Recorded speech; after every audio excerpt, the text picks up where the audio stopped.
Welcome to Be On Podcast. I'm your host, Anthony Petrellis, and we are super excited for today's guest. Someone who I've been following for a while in the high school world and just kind of see him develop as an athlete, but just as a person too over these last 4 years.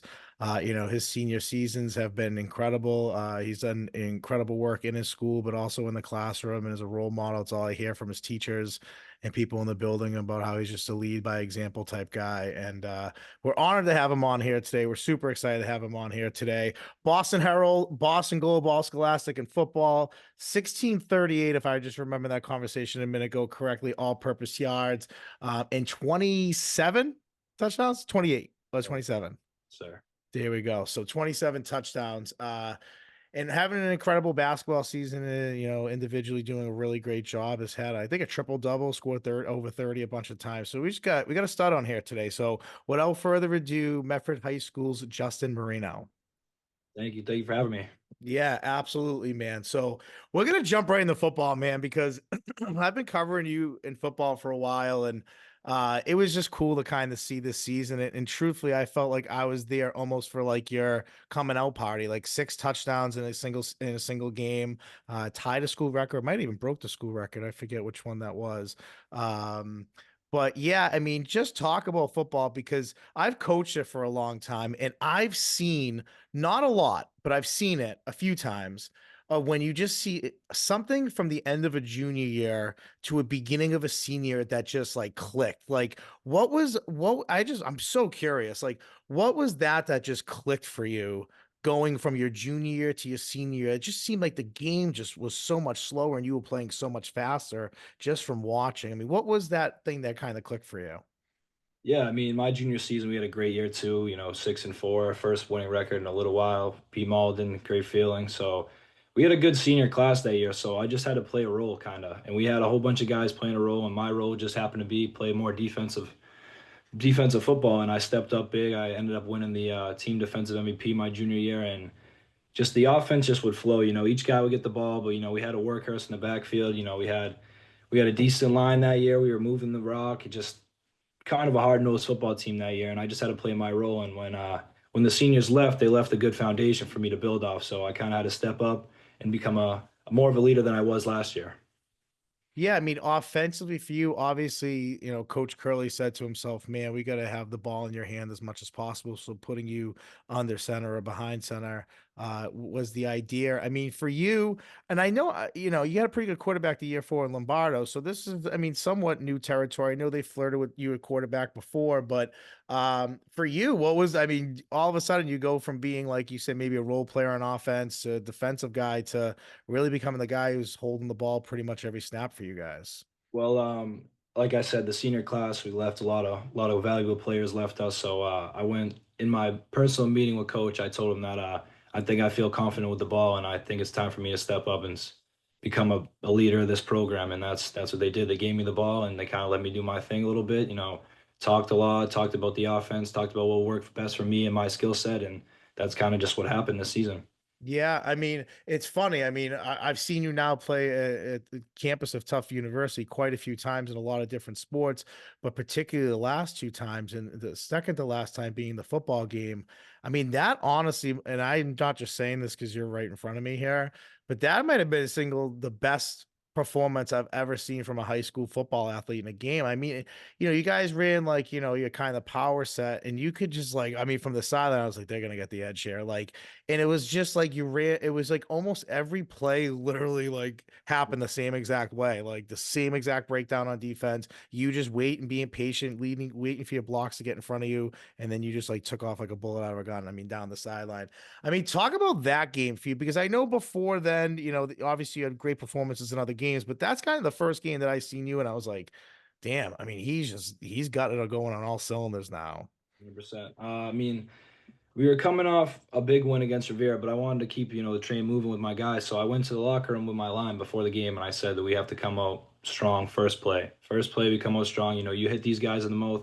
You don't know how long they're going to want to battle up front with you. That's exactly what I said. And I pulled them all aside, and that's what they did. They came out and we rocked, and we just ran the ball down their throats the whole game. So it was just like it just they understood where I was coming from. Like I said, being a leader, it's a big in the locker room. So when you take your guys, all five of them, and let's go, let's roll, they're about it. So I told them Yeah. that's what happened, and then you saw the result. So I can't do it all my guys, and you know what I mean. Yeah, I mean, obviously the O-line, you gave them a lot of love, and I think that's a great thing. I've coached a lot of teams that, some kids have had great individual seasons, particularly pounding the rock, and some of them mention their line and some of them don't, but it doesn't happen without them. So I totally get that and respect that. Um, yeah, I mean, it's so funny because, your coach and I, we text a lot during football season. We talk about what I see when because I cover a lot of teams in the GBL. So if I'm covering Somerville, I saw Chelsea. I'm covering Malden, I saw Revere. Like, so he asked me what I think a lot. And I said this to him every time. I go, damn, then like I saw Malden, I was like, they're not going to stop Justin. When I saw Somerville, I go, they're not going to stop Justin. He goes, Chelsea. I go, I'm not even. We were just scouting the same game, dude. Like, and the point I was trying to make, I was just like, yeah, man, you have a guy who's a difference maker, and mostly against your league, like he's gonna win you games single handedly. And I get it. Like obviously you have your line. There's other guys that played. I'm not discrediting that at all, but I've coached teams when you have that guy who's just a little bit different, and yeah, everything's in play for you, And I think that's what was so good about you is I seen you against Somerville, and then the following week against Northeast Northeast a pretty well coached team, and they definitely just from doing some film on the sideline, there were definitely some calls for you that I kind of was picking up on a little bit. But you had other guys step up. Gee ran a counter down the sideline, made a great move, broke the kid's ankles. I mean, Prince had a big run for like 35, 40-yard touchdown. I mean, so different guys stepped up in that compartment or department. But for you, I mean, you kind of like you make that happen because those guys are able to run free or get those one-on-one matchups because of that. And you didn't seem to care. That's what I loved about your attitude. It's just like, yeah, I don't care. Whoever scores, like as long as we win. I mean, is that a mentality you've kind of always had, or is that something you've just learned playing, maybe in the high school realm a little bit more? No, definitely. I mean, with me getting attention, defense is having to maybe scheme a little bit for me. Like I tell my guys, like, be ready to go today. Like, I'll pull Prince aside and be like, let's go. Like, you might get the ball a little more than you think today. Key, same thing. Like, Darius, be ready. Like, all of it. Winning is just more important, definitely, especially coming from this culture of Medford and not, being in the slums a little bit. Like, bringing winning back is just like a great feeling. Like, I could really see the city rally around us. Like, the school rallied around us this year. It was just an awesome feeling I got to just share with all my boys.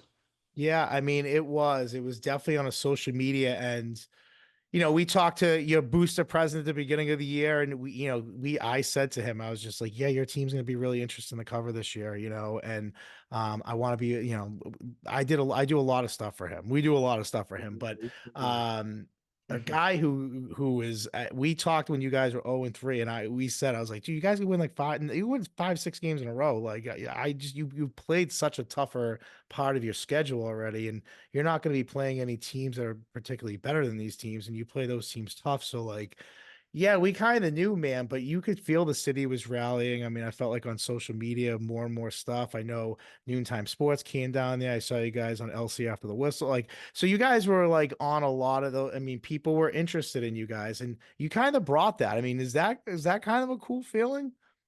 Obviously, yeah. I mean, just bringing the winning culture back to Medford, just something that hasn't been done in a while, and it just felt good to do. It was just the difference of like, it was just a lot of different feelings that going through it. I mean, when people come out to watch you and watch you specifically perform, it just feels good. It makes you feel good as an athlete, person, the whole thing. Yeah. I mean, not to say that I'm Nostradamus and saw this all coming, but that. I mean, I've told the story a million times. I won't tell it again, but God, we knew, dude. I walked out of Malden that day going, I said this to Murph, and I know he'll confirm it. I said, he might become one of the best football players that ever come through this school. And I didn't go to Medford High School, and I don't mean to insult any people that were individually great there. I know your dad being one of them, but God, dude, I saw it. Like I saw it. I've coached it. Like I wouldn't want a game plan for you. It's ridiculous. But talk a little bit more, I guess, about like that success of the program. You've now left, you're leaving. Like, what's something that you say to these guys on Thanksgiving when you go back to that locker room? I know that stuff is all family and close type, but what's something that you leave as a message for these kids now? You've gone through this program, you've had the success you've had. Kids are going to listen to what you did in the off season or what you did to get better. What message did you kind of deliver to that team going forward to next year? I mean, all year the guys would listen, listen up to our leaders, our five captain, four captains, whatever it was. So they were bought in from the beginning. So I don't really see we left a good foundation. So I don't really see them trying to do their own thing or whatever. I tell them all the time, buy into the coaches. Like whatever they're gonna tell you to do, do it. Like without them, this thing doesn't go. This thing doesn't go forward. None of that. So I just really buy in, just go to practice every day and be ready to go. Like we started off 0-3. Like it could have been very easy for these kids and not want to go, like whatever, maybe go home after school. No, these kids came to practice every day to work because we knew we had something special. I mean, starting off 0-3, many people might have turned, shut the door on us, but us at practice, our team, we knew we were ready to rock this season and we came out swinging after that and it was just Yeah. yeah. And I think they're going to do the same thing next year. Yeah, I mean, and that's great. I think when you leave a program, sometimes that's tough, dude. I remember leaving my program and just being emotional. It's like you're there every day. Like people who've gone through it get it, people who haven't don't, and yeah, it's cool that you deliver a message like that. And you mentioned this before, and I just going backwards here a little bit. When you guys beat Revere, Coach Curley was on this podcast and he told a story, and I'm so interested to hear your side of it a little bit. He had said at the end of the game, your offensive coordinator, and I'm cliff noting it here. I could be a little off on some things he said. Um, but that your offensive coordinator Revere might have scored late to take the lead, and he's like, "I don't care what you do, I trust you, but get the ball down to a certain point, and Justin Marino is going to kick the game-winning field goal." Do you remember that? And if so, Conversation definitely walk happened. me through that a little bit. So I did go to the sideline. We were kind of down a little bit because that was a huge play going the other way, whatever. So whatever, we get back to the sideline, we try to shake it off.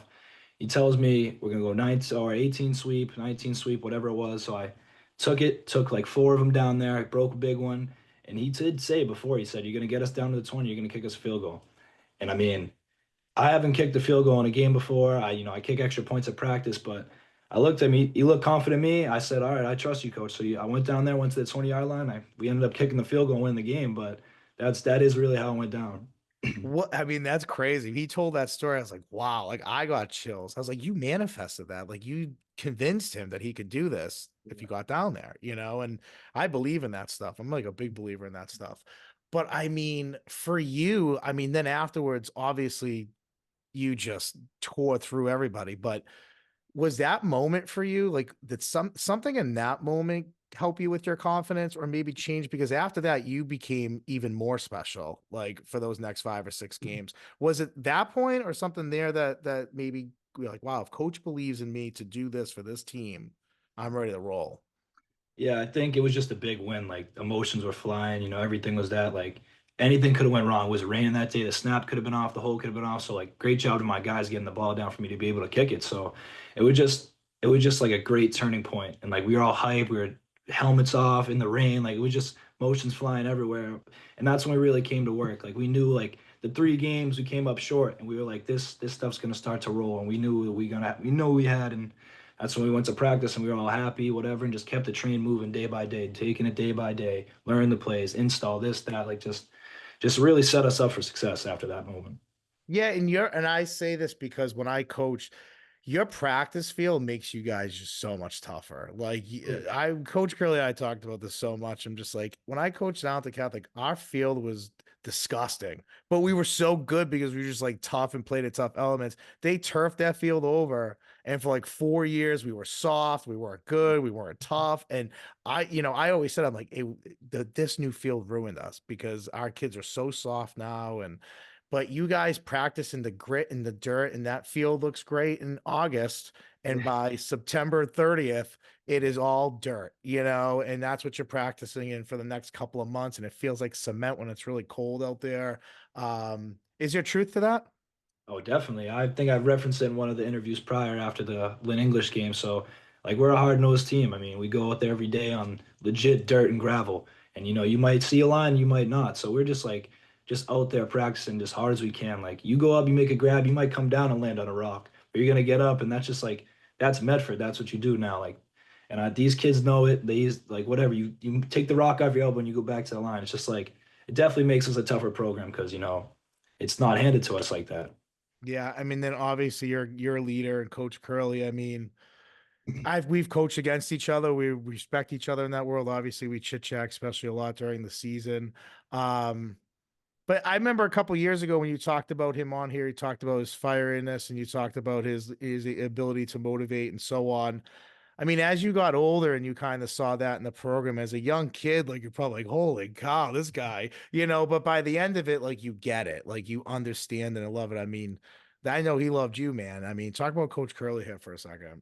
No, great guy, great guy. I mean, my freshman year, just rah rah, just rah rah, and I was like, I had to buy into it because my first year, don't really know too much about football, just trying to get out there and play. So I'm just listening. But no, this guy truly cares about each and every one of us. And behind the scenes, you can tell, but on the field, he's rah rah, he's locked in. It's just all passion. It's all Yeah. passion. It's fun to watch. I'm a huge sideline watcher beyond like especially football sidelines because I'm just so curious of like how a team's playing and then looking at the demeanor of the staff on the sideline or the energy or the anger. Like I mean, it is kind of fun to watch it being a coach and just kind of seeing it from the other end. And then obviously just the cool stuff that kind of really came at the end. I know Boston Globe and Boston Herald all Scholastic for you. Was your dad an all Scholastic? I'm not too sure. I'd have to ask Okay, him. okay. I'm just curious. I'm sure you guys at some point going to start comparing numbers here a little bit of who is maybe the best Marine. I know your grandfather was pretty good too, so I'm sure Thanksgiving, Christmas table, there's going to be once upon a time stories and be like, well, I got one for you. How about this? Like, is does that happen a little bit? Does that happen a little bit now? Maybe here and there joking around, but no, it's all love. I mean, the smiles on their face after the Thanksgiving game might have been bigger than mine. Like, the Yeah. moon at that table was just great. It was just great vibes all around. And it was just good stuff. Just good stuff with the family. And taking pictures after the game was just something I'll never forget. Yeah, it was cool. It was cool, live streaming that. You guys got called for a tush push.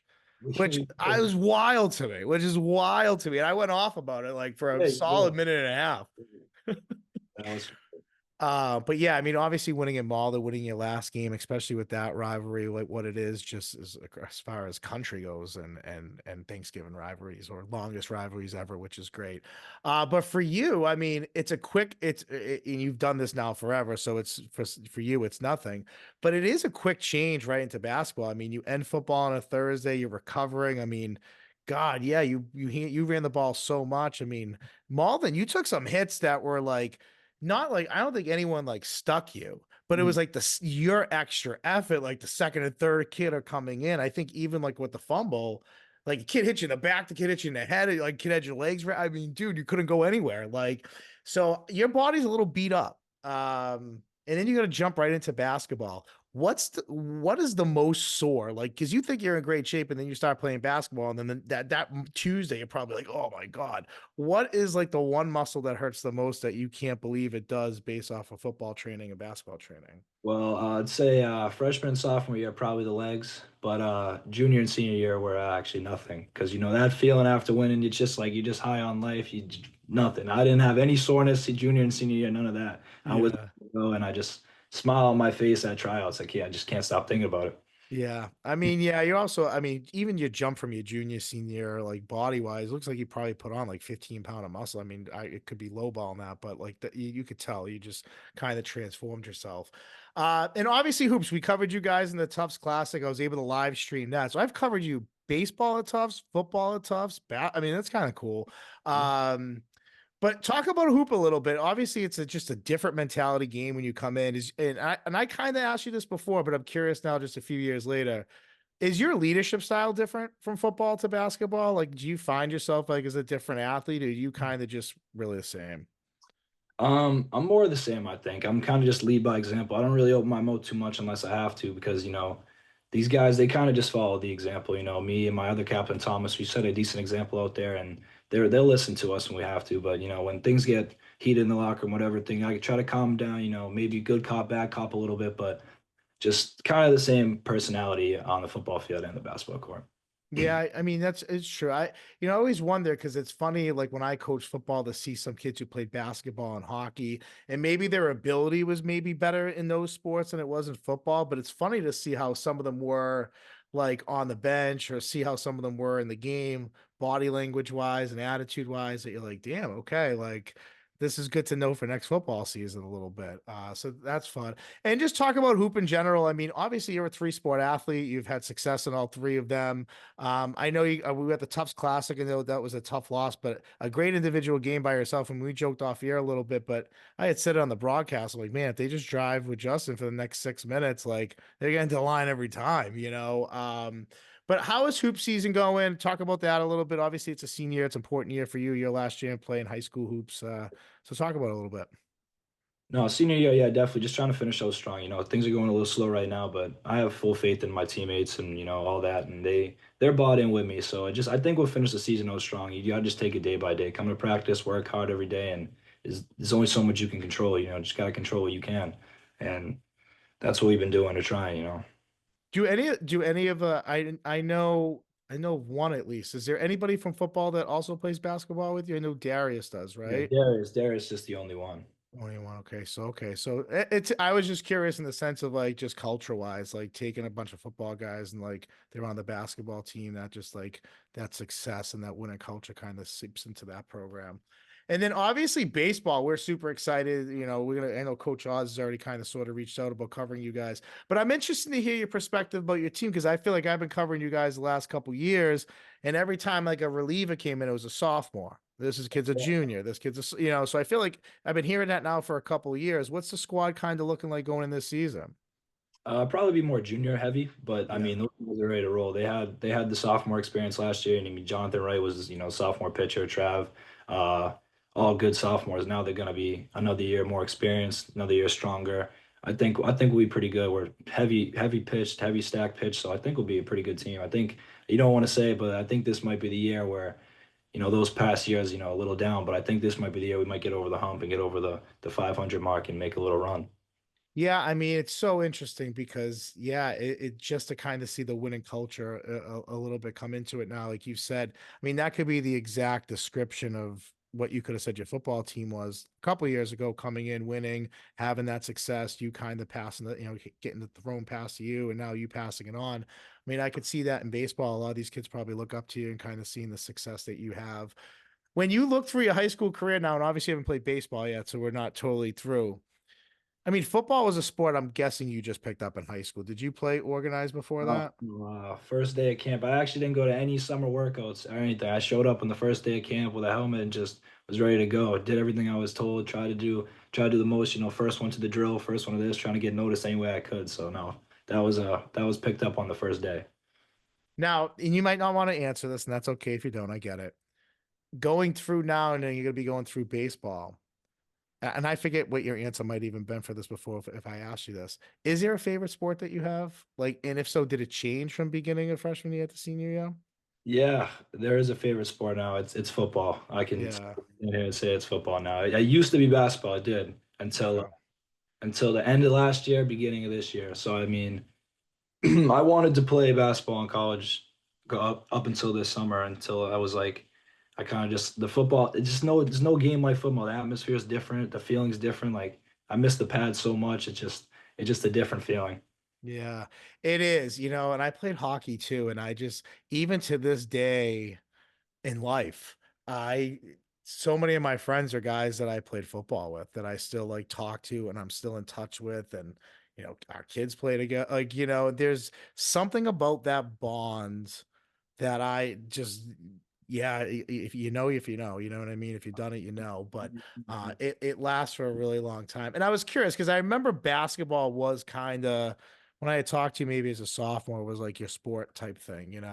Um, but I always in the back of my mind was like, he's just figuring out football now. Like I knew you were always kind of sort. You see the athleticism, but I was like, he hasn't figured it out yet, but he's going to. And just rewind, I'm going back to football for a second. We talk about you offensively, but I want to brag a little bit defensively as well. You were, I mean, a really good defensive player in that same Somerville game, and you had a statistical quarter that some kids don't have in an entire season.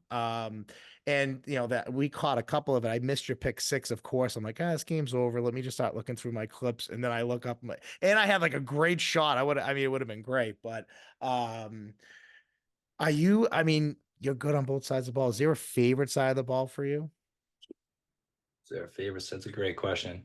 Um, the feeling of defense is a little different. It's almost like two personas, really. You just put on like a different, and you're just like mean and just want to just hit the person as hard as you can. It's really just like warfare out there. It is different. I don't know. The adrenaline from defense is pretty fun, but scoring a touchdown, that's a good feeling too. So I don't know if I have a favorite side of the ball, but they're both pretty nice to me. Yeah. I mean, scoring a game-winning touchdown is incredible. Making a stop on like fourth and short to win a game is like, God, you know. Um, so the last thing I'll kind of ask you, and I've been thinking about how I wanted to ask you this question because I usually finish up with kind of like what's your advice, but I mean, we watched you grow. And I've seen so many athletes that when they're like a freshman or a sophomore, people are like, this kid's going to be really good. But maybe they don't put like the effort in the weight room or they don't put quite the effort in the off season. Maybe their game doesn't develop as much as you think it's going to. And not that you say they didn't live up to expectations. Maybe expectations were set so high. But for you, talk about just like how, your growth in playing and you being able to develop as a player and seeing yourself what you were to what you've become. Yeah, I mean, I think the three sports help in a very greatly. It's, going from football to basketball to baseball, you're always going to be in shape. You're always going to be moving around. You're always going to be lifting here and there, whatever training. So I never really have any downtime, and that's kind of why I chose, try to be the athlete I can be. Like, because you can carry over stuff from football to basketball to baseball, like not only just leadership, but like different qualities, different athletic skills, all that. So I mean, yeah, from freshman to senior year, I become a different athlete, but also a different person throughout the sport. So.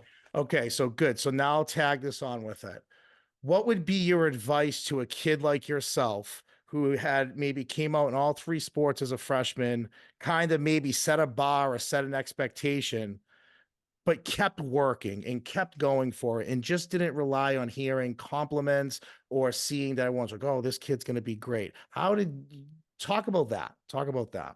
No, I mean, hearing compliments is great, but you can't let it get to your head. You still have to go out there and perform as much as compliments are nice. Like, have to buy into coaching and all three levels, all three sports. Like those guys, if you don't like them or not, like you still have to buy in because they're gonna try to put you in the best place you can be to succeed. So I think it's just a lot of like being coachable. Being coachable is a huge, huge part of the whole process. And if you're not, you're probably not gonna have much success.